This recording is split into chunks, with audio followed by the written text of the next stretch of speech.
Welcome to the show, everyone. I'm JJ Flazanes, your empowerment strategist and producer.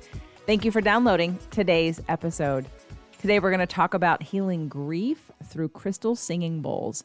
And my guest today is Jeralyn Glass, and she's got a very inspirational story that will touch you very deeply. And I would love for you to share this episode with anyone who has lost a child or a parent. Before we get to that, though, something that comes up in this episode is the conversation around, I would say, the lack of effectiveness of traditional talk therapy. And some of you know this is coming and some of you don't, but I'm going to be doing a free workshop on Wednesday, February 23rd at 5 p.m. Pacific time called The 3 Reasons Why Traditional Talk Therapy is Ineffective.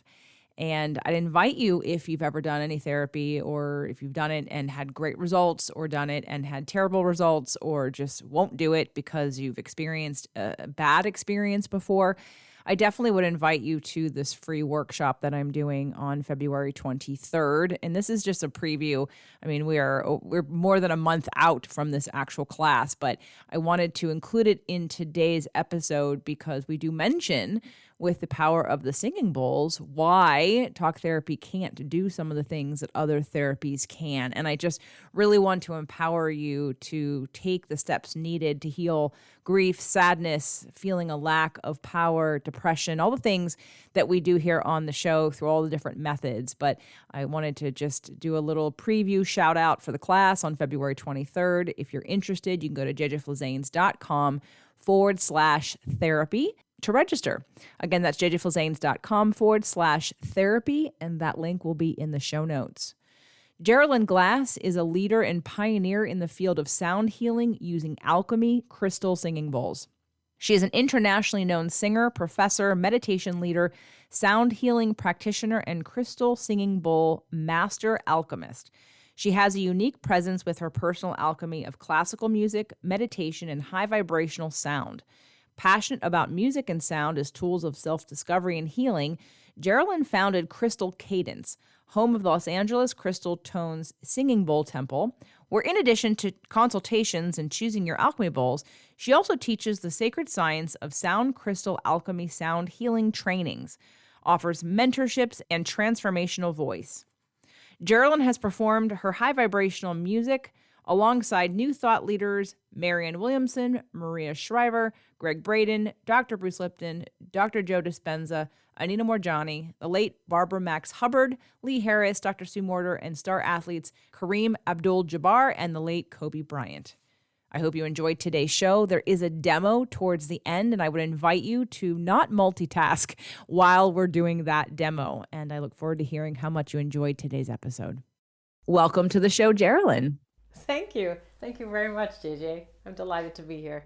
So apparently you and I have met in person many years ago. And I appreciate you bringing that up to me because I usually tout myself as having the best memory of anyone anywhere. And so I've known about you. Jeannie Peters referred me to you for this episode today about some of your story and the healing that you've been able to have for yourself and your own life, and then what you offer others because of what's happened to you. So let's first just start off with, let's go back in time again, maybe 2000, before 2007, 2000, let's go back. And what was your previous life before you were doing what you're doing now?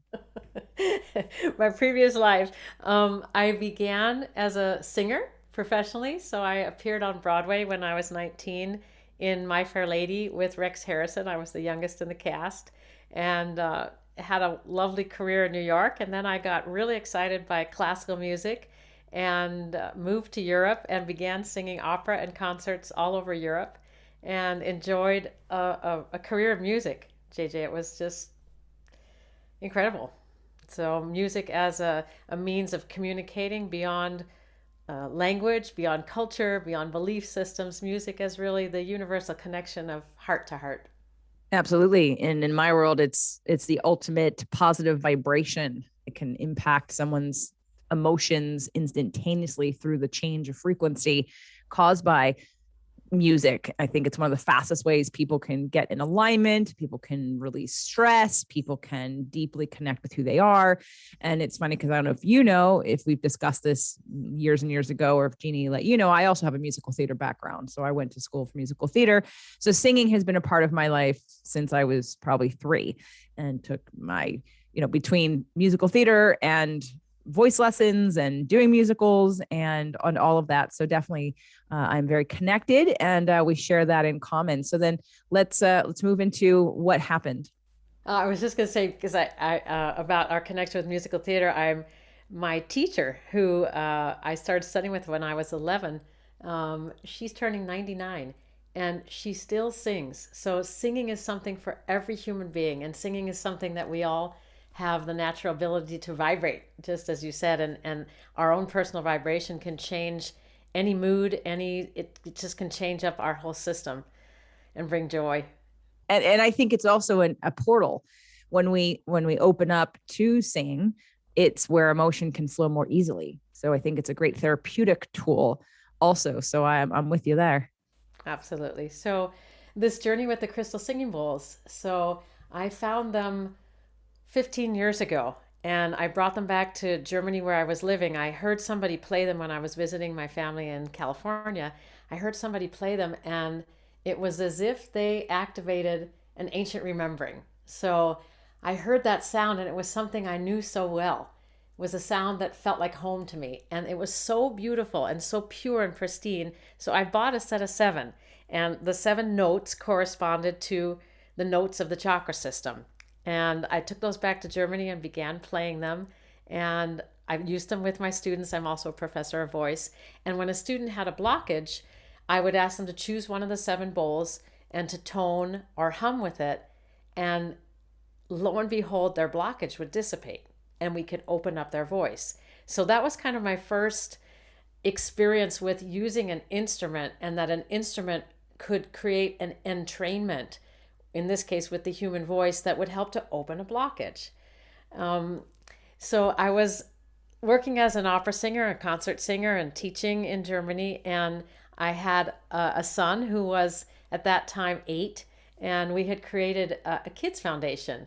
And the purpose of the kids foundation was to give back through music. And so we educated and trained young people, and we wrote original musicals for them every year. And that money went to music therapy. So we created a music therapy program for children in Germany. And some had lost parents, some had lost a sibling, or they were ill, and they got to experience this healing power of music. So my son, whose name is Dylan, he was 13 at the time when he was working with me in the Kids Foundation. And most of the children entered this national contest in Germany called Jugendmusiziert, making music in your youth. And there was different instruments each year, and the year he entered, it was singing. And so a lot of the kids in the kids productions entered this Jugendmusiziert. And he made it to the semifinals. And a week before his semifinal audition, he came in the room and he goes, Mom, my voice is changing. And so I asked a couple of colleagues, how is it when a boy's voice starts to change? Can he still sing? And they gave me some tips, and we started also using the crystal bowls. So Dylan picked a couple of different bowls, and he would tone and sing with them, and his voice stayed open. He did his contest, and I can't believe the strength, the courage, the confidence. He was working especially, JJ, with a citrine bowl. So, and the citrine bowl is about your personal power, about your courage and your confidence, your self-esteem. Citrine is yellow, and it's really connects to the solar plexus. The note was a G, and the G note happens to correspond to the throat. And that was his favorite little bowl. And he stood up to do his contest, and he said, my name is Dylan, and since 1 week, I'm no longer a soprano. And everybody started to laugh. And I thought, this is amazing. This, my child is in a very vulnerable position, and yet he was able to express himself with humor. His contest went beautifully, and that was the first real in practice, really seeing what a young person under pressure did as a result of working with the bowls. And as you know, being a singer, you know what it's like to amplify your voice. You know what it's like when your body is your instrument. And me, I was used to singing in 2 or 3,000 seat concert halls or opera stages without any amplification. And to come into, so I knew what it felt like to use my voice as an instrument, but to now be working with these crystal alchemy singing bowls and to watch the people that I've been working with to use them and what they're doing for the body and mind and spirit is incredible. So fast forward, 6 years ago, my boy passed away, and he began to communicate with me through sound vibration. So on the night that he passed away, I walked down to the ocean near where I live in the South Bay, and I looked up at the sky and saw this huge shooting star that seemingly began from nowhere. And, I've lived in Los Angeles all my life, and I've never seen a shooting star in the city. Yes, in the mountains, but not here in Los Angeles. And it was as if that star began over my parents' home, crossed the LA basin, and landed in the mountains behind LA. And I could hear his voice, Mom, Mom, I made it. It's like we always talked about. I'm home. I'm with God. And JD, that was the beginning of, understanding that the life I knew as a singer, as a musician, as a teacher, the life I knew with sound and music began to shift. And I knew and understood vibration, but to feel him that way and to enter into this journey where I began to understand that we truly are made of energy, and that energy gets compressed and compressed and compressed. It's becomes sound vibration, and we are that, and that's the connection, the way that he and I communicate. It's changed everything. It's changed how one lives with grief, how one processes grief, how music can be this balsam that really goes in those places that's even beyond where we can speak. It's even beyond words. It's beyond human touch. And music can go in the place beyond where medicines can help us. Music is this incredible vibrational gift that takes us into the ineffable.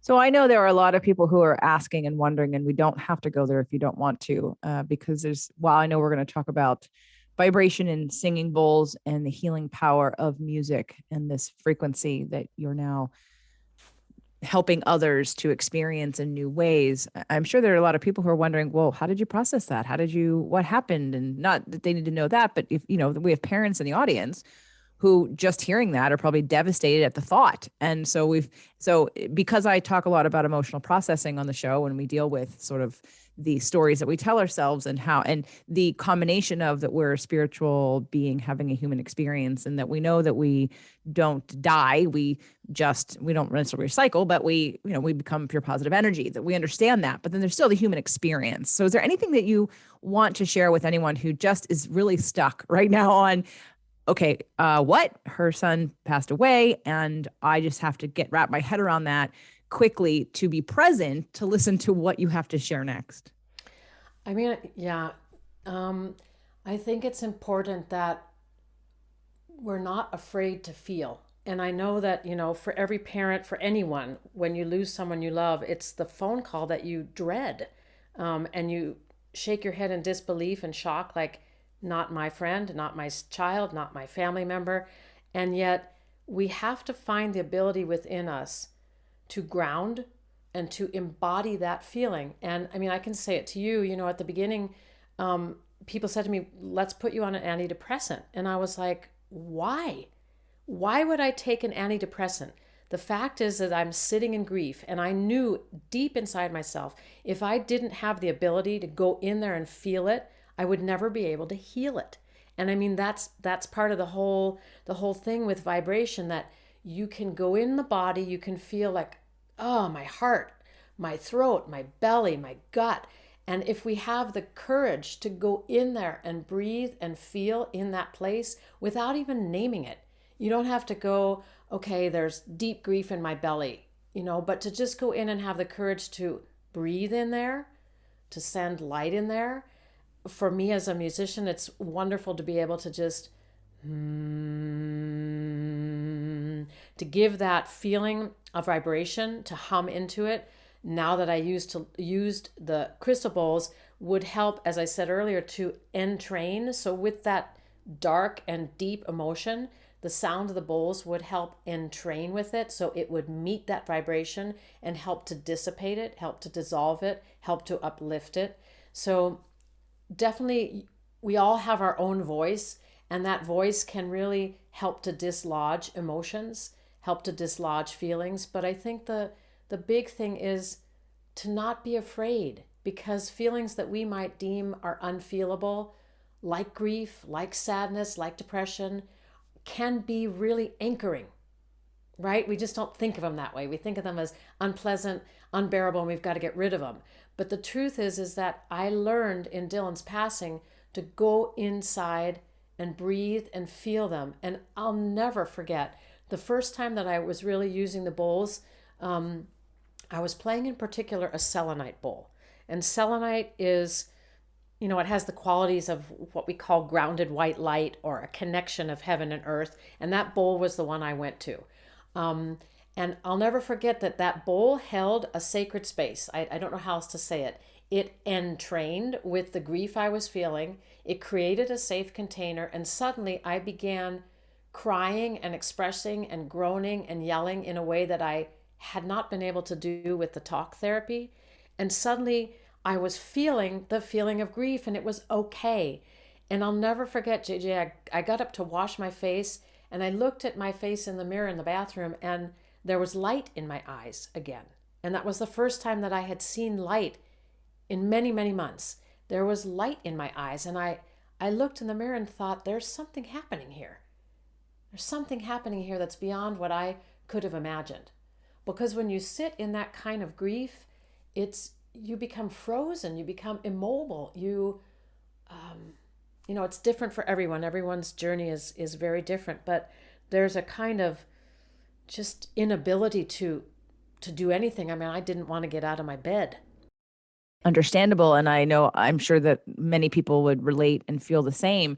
So is it that you had worked with the bowls before this or not, and this was sort of the entry point to the power of being able to align with that feeling? Because I can relate to that. I actually have an acupuncturist here locally. I've moved from LA to Ojai, and he does the bowls during my session. So he'll put the needles in and then he'll do the singing bowls. And I've experienced it before, but it's like I have my Tibetan bowl.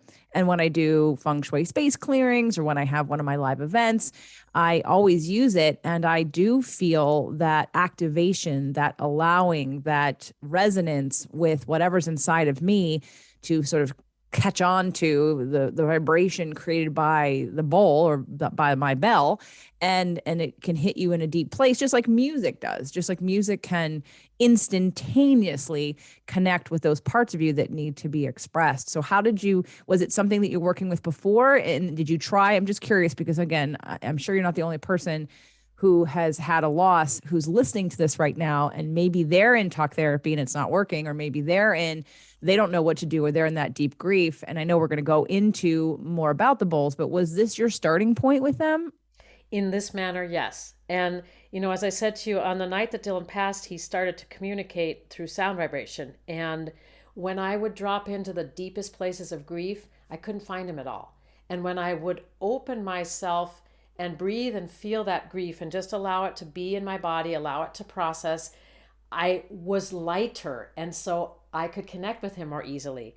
And one day, about 4 months after he passed away, I was sitting in the kitchen and he goes, "Mom, call the bowl dudes.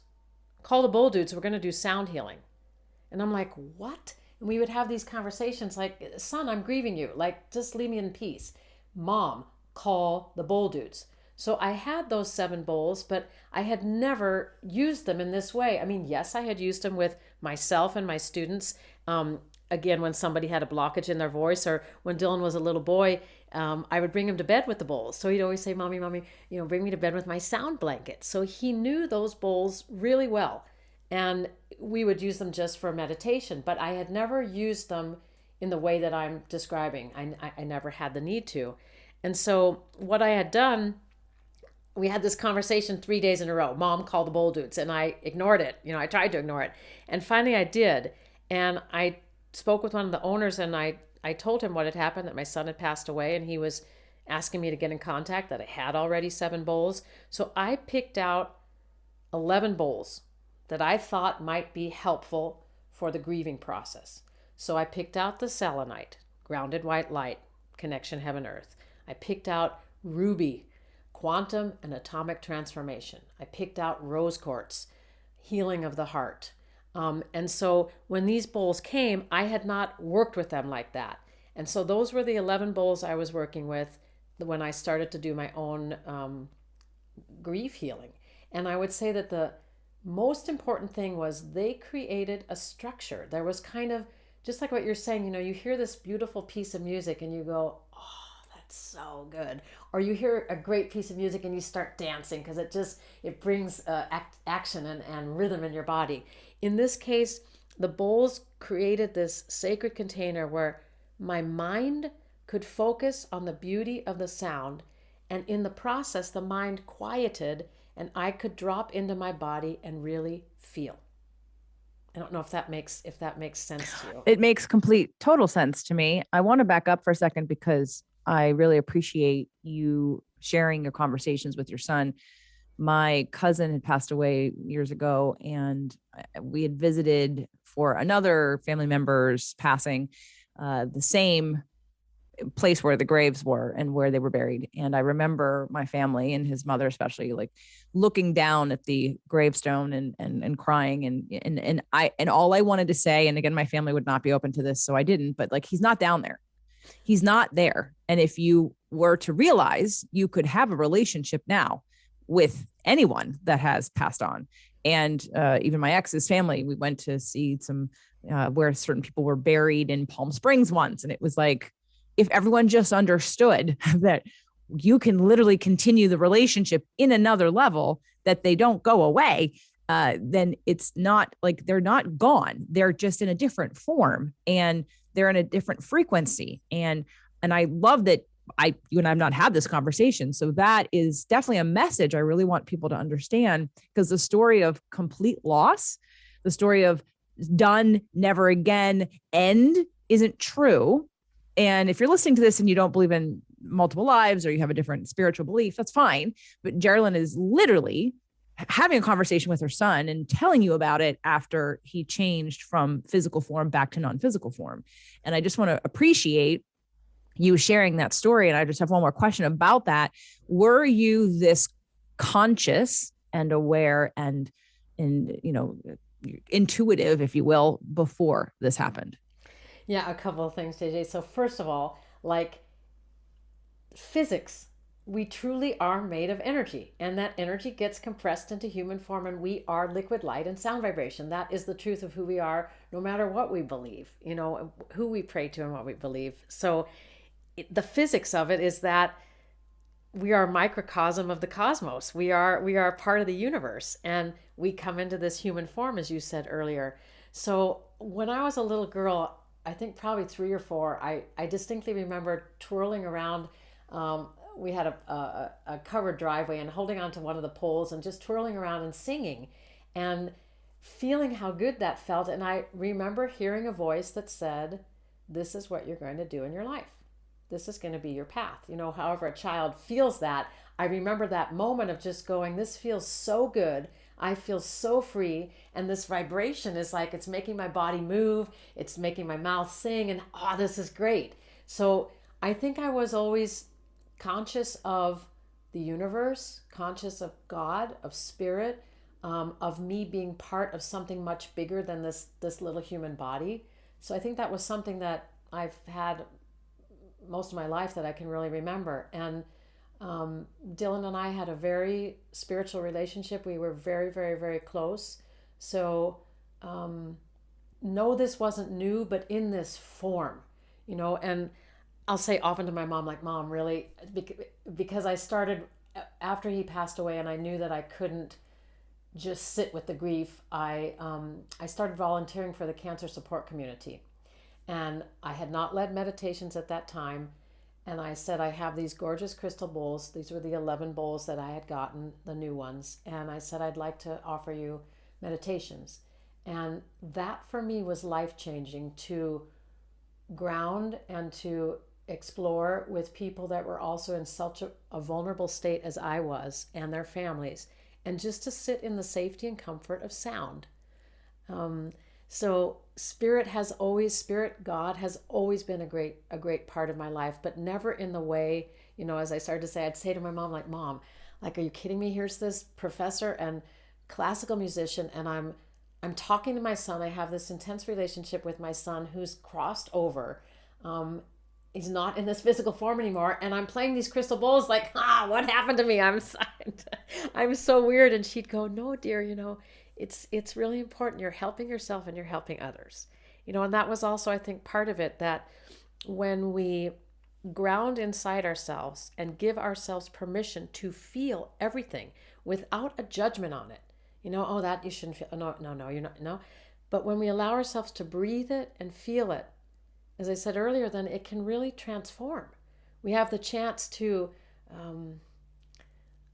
let it become lighter, to not let it be a part of our story, and when I started in grief therapy, and it was so hard for me to hear people who had lost children or lost loved ones, that it had been 20 years, 30 years, and they were describing what you said. They were going to the graves and they were honoring their loved ones. And I just thought, I can't do that. I can't live a life like that, because Dylan's present. He's alive for me. And yes, it's a different form. And I think of the quote by Rumi that says, goodbyes are only for those who love with their eyes, because those who love with heart and soul, there's never a separation. There is no separation. We're energy, and yeah, it's a different way to look at things. But I think that, what you're doing with body, mind, spirit, it's about integration. It's about health, is about our wholeness. And we can't separate parts out and just go, no, I don't want to feel that. I mean, I wanted to, JJ. I wanted to say, I'm not going to be feeling that, because it just hurts too much. But when you allow it in, and sound or music accompanies you, it's not too much. And you become big. You become bigger than your story. You become bigger than the emotions that are holding you in this thinking pattern, right? The mind just goes around and around and around and around, and you can't seem to get out of it. But the music and the sound bowls, whatever it is for people, or your own humming, can give you this safety that you go, wow, I'm much more than my story. I'm much more than, I'm a soul in a body. I agree. And I really appreciate you sharing all that. My mind, body, soul approach has always been actually emotions first, emotion centered. And I do everything from that vantage point. I've even created a certification for trainers that I'm helping to do some of the tools that I use. I've been talking about emotions for 20 years, and the fact that we have to heal it, we have to feel it to heal it. And that people are so afraid of feeling, just like you said, that it's energy, and the emotions are energy too. So if we take in emotion, if we have a response to something and we don't let it out, we become emotionally constipated. So we're just holding it, and and that's when you start to feel heavy, and depression sets in more, and anxiety, because we're just holding it, and it has to be energetically released. So I tell people that if you're not crying or screaming every couple of months, then you're probably emotionally constipated, because life just happens, and we heal through the things, and we take it and we learn from it, and we look at the core wounds, and we do all of that. But still, we're human beings having a human experience here, where, stuff's going to upset you from time to time that's unhealed, and the emotional piece. So I love that this is another avenue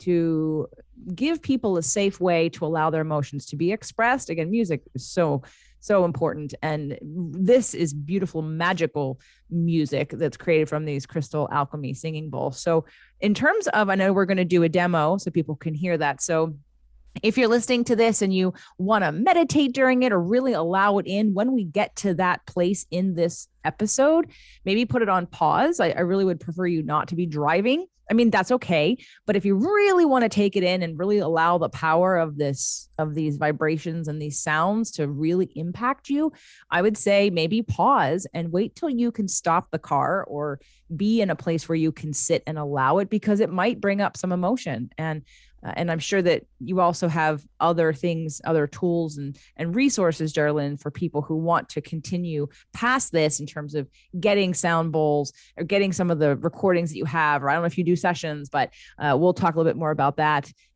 at the end of the episode. So now, in terms of you transitioning from allowing this to activate the release of and the allowing of the grief to come up and out and to feel and to give yourself permission and to allow the energy to dissipate through the bowls and through the expression of the grief and the sadness and the anger and everything else you were feeling. How do you work with them now with people in terms of, you said you did the cancer center and you were doing meditations. Is that how you deliver this? So many things. I've created something called the Sacred Science of Sound. And so I'm offering it's an online platform that we offer conversations. Right now we've started a conversation series, and yesterday was the first conversation with John Stewart Reed, who's an acoustic pioneer from England. I teach trainings. So I teach 4-day trainings, 32 hours of how to use the bowls. I do one-to-one sessions with people, sound healing. I mean, certainly because of COVID, everything has gone online. But, and the question came up yesterday, is it as effective? It is. I mean, obviously, all of us miss live music, live shows. Live is a, it's something that we're right next to each other, and it means something different than when we're over recordings, but it works. I really resisted it during this last 15 months. And when I finally said, hey, this is how it's going to be, and let's start to do the work with the bowls, it works. It really does. So is it something that you also, like, let's say, do you believe people need to be guided with it, like long-term, or is it something that like you would tell people to buy for themselves and do for themselves? It's so personal. I mean, as you know, it's such a personal journey. So I created a YouTube channel that's called CrystalCadence and have built a library because it was so important for me that people had access all over the world to these sounds and to the magic of being a musician. I am able to put them together in incredibly harmonic, beautiful combinations. And also here in Los Angeles, I have the Los Angeles Crystal Tones Temple is what they call it. So we have over 500 bowls here. So I'm blessed to have the ability to combine all different kinds of notes and tunings and all kinds of things. And this is the richness of music and my background as a musician, how that applies to bowls, because there's so much possibility within it. So yeah. Now, with the live demo that we're going to do, is there a direction you want to go, or can I make a request? You can make a request. I mean, I can tell you what I chose for our session, but you can make any request. Oh, well, I'd love to hear what you chose.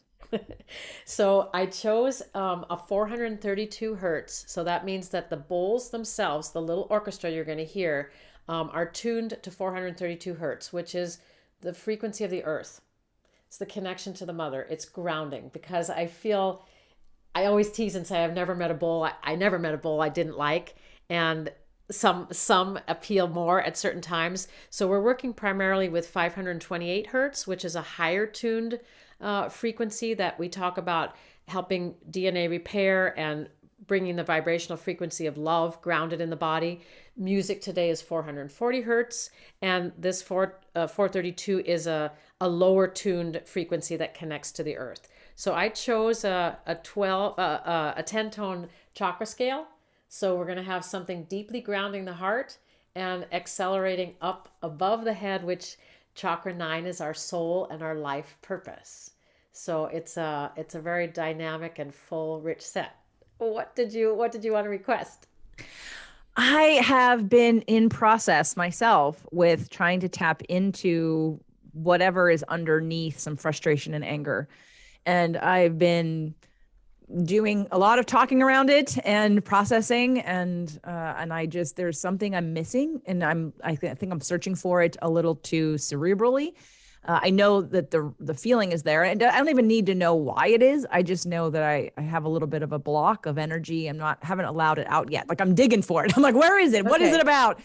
Okay, Yeah. so this is great. So in this set, there's an octave of heart bowls. Okay, so this set is working with grounding the heart. And just what you said, like we tend to get up in our head and we try to figure it out, and the answers aren't there. You know, you'll circulate around and around and around and around, but the answer is to feel it in the body and allow it to move the way it wants to move, to breathe and feel it. You know that. And so this set will help to ground the heart. I've put a binaural beat in there. So the binaural beat is helping to balance the right and left brain hemisphere. It's helping to just bring us to this place of a deep relaxation where we can connect with the truth of who we are. And in that place, when we connect to that, the truth of who we are, that's where healing happens. That's where inspiration happens. You know that place so well. It's just that when we're focusing on something we really want to shift, sometimes we can't see it. Absolutely. And that's why there's two parts for me when you deal with emotions. There is the feeling part of it, which is all of it. It's 88% of it, right? It's the subconscious, it's the body, it's the awareness, it's that expression. But at the same time, it's depending on how people process. So I do a lot of astrology, and my moon is Sag. So Sages are truth seekers.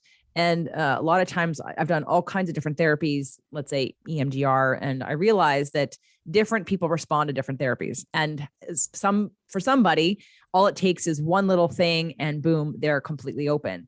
And I've learned through the years, based on not only my astrology, but just how I process.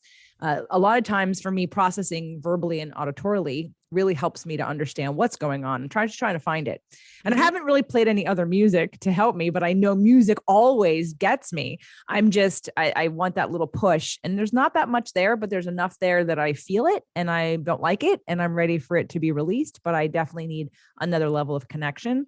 And so I would love, obviously, to incorporate that if possible, but I'm sure that it will happen and maybe I don't want to force it either. If it's not the right time, it's not the right time. But I love this added extra, if you will, truth of how we tap in. So for that, if you're ready, I'm ready to have everybody be mindful about how you take this in. And again, you can always repeat the episode later and go to this exact moment to replay it again.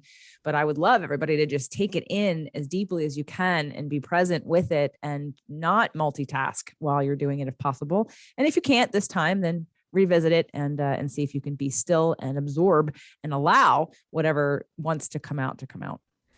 So I'm going to invite everyone to imagine that your breath is being drawn up through the soles of your feet. So especially because the set is 432 hertz, we're going to work with a real sense of connecting to the earth. So I invite you to imagine that you're breathing up through Mother Earth, allowing your breath to come through the soles of your feet, up the legs, and just let the breath land for a moment in your pelvis. So gently squeezing the muscles of the pelvis floor, it's called Mula Bandha or root lock, will land you in the body. And especially when stuff's going on and the mind is chattering, we can't land in the body. It's hard to. So if you just imagine the breath coming up through the soles of your feet, landing in the pelvis, gently squeezing the muscles of the pelvis floor, and exhaling back down into the earth. And then you allow the breath to come in through the soles of the feet and allow it to travel up to your heart.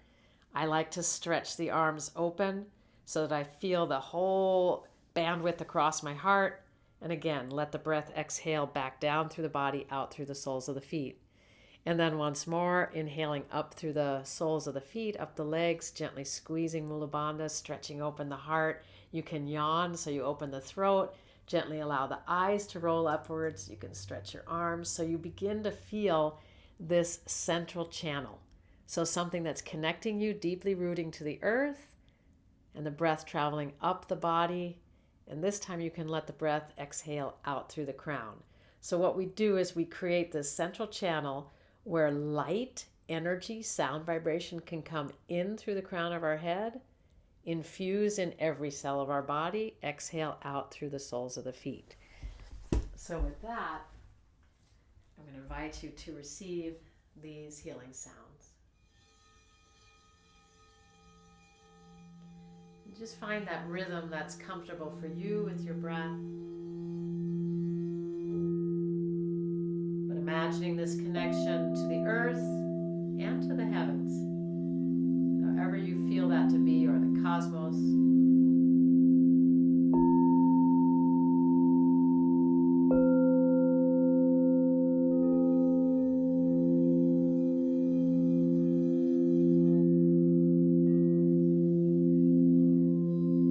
Allowing your breath to slow down, finding a comfortable rhythm. Breathing in through the soles of your feet. Imagining the breath traveling up your body, your central channel, and being exhaled out through the crown. And imagining breathing in light 4 feet above your head and allowing that light to infuse down into your body. And finding your own rhythm with this.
receiving.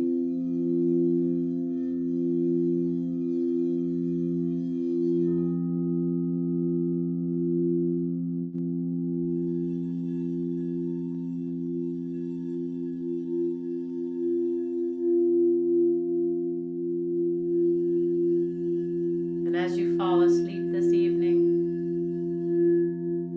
allow that intention to be present with you.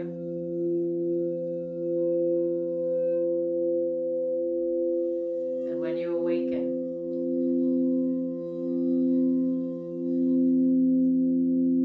allowing your breath to move up and down this central channel, so you feel your connection to all that is, to the heavens and to the earth.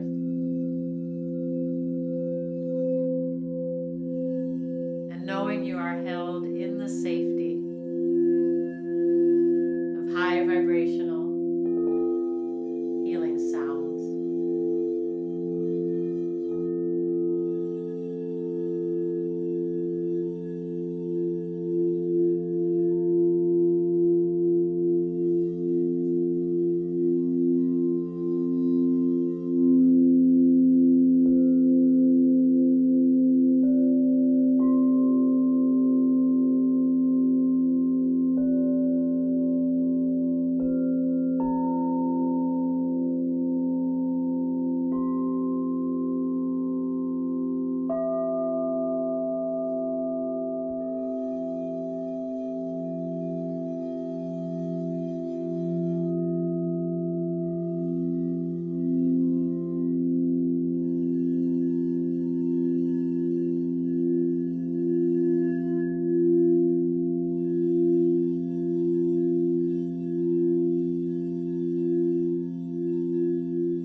Gently bringing the palms of your hands together, rubbing them to generate heat. Feeling that energy that you are, that heat, that warmth of your electric body. And I invite you to gently begin to stroke your scalp, tenderly caress your cheeks, and gently begin to pat your chest, your belly, your hips, and your thighs. And when you're ready, gently begin to stretch and blinking open your eyes.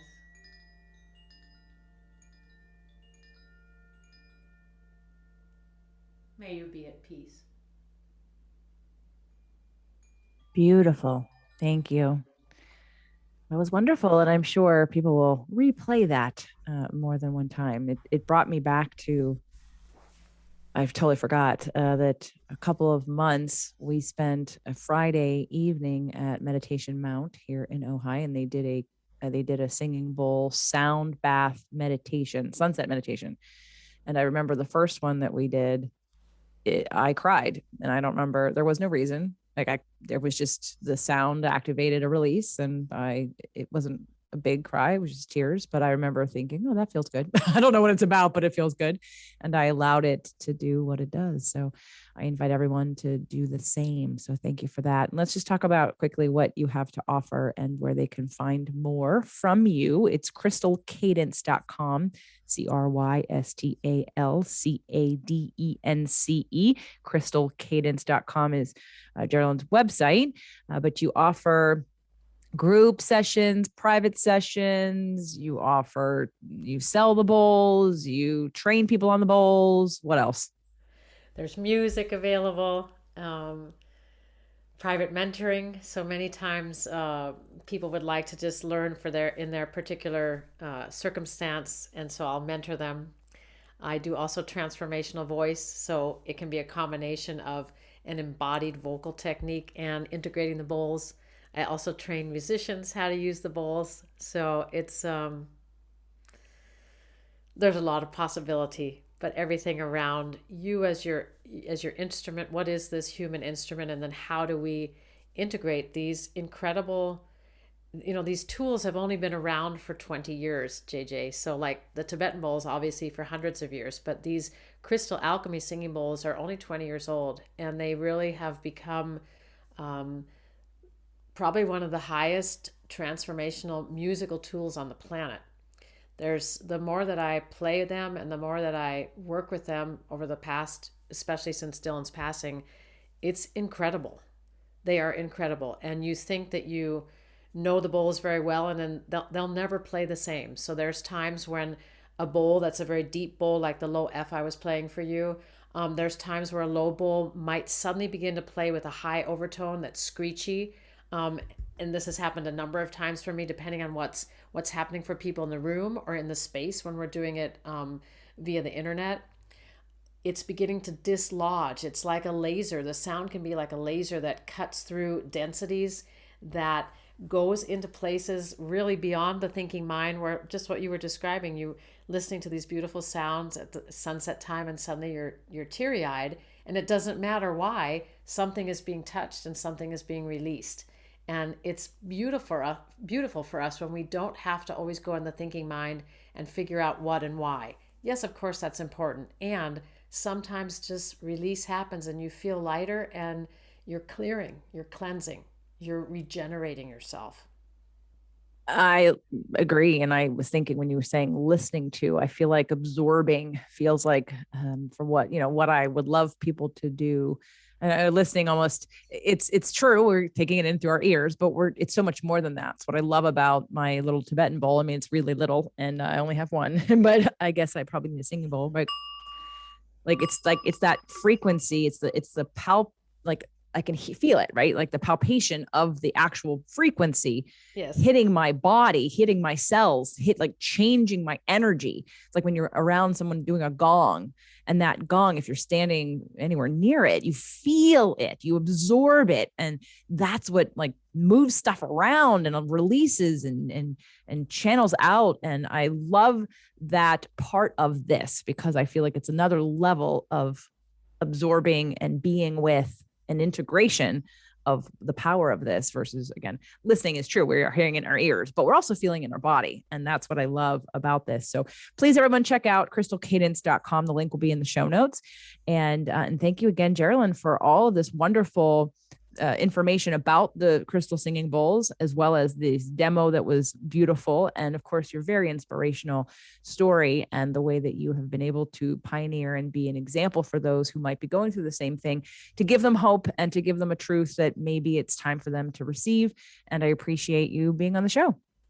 Thank you so much, JJ. And one final thing, we do also have a members portal, and that was created simply because people wanted to gather. And so in this members portal, there's an interview with someone every month. There's a sound bath that's pre-recorded, so you have that for your library. And then there's a live Q&A and sound bath with me every month. So it's we've built a beautiful community, people that really recognize that sound is, as Edgar Cayce said many years ago, sound will be the medicine of the future, and the future is now.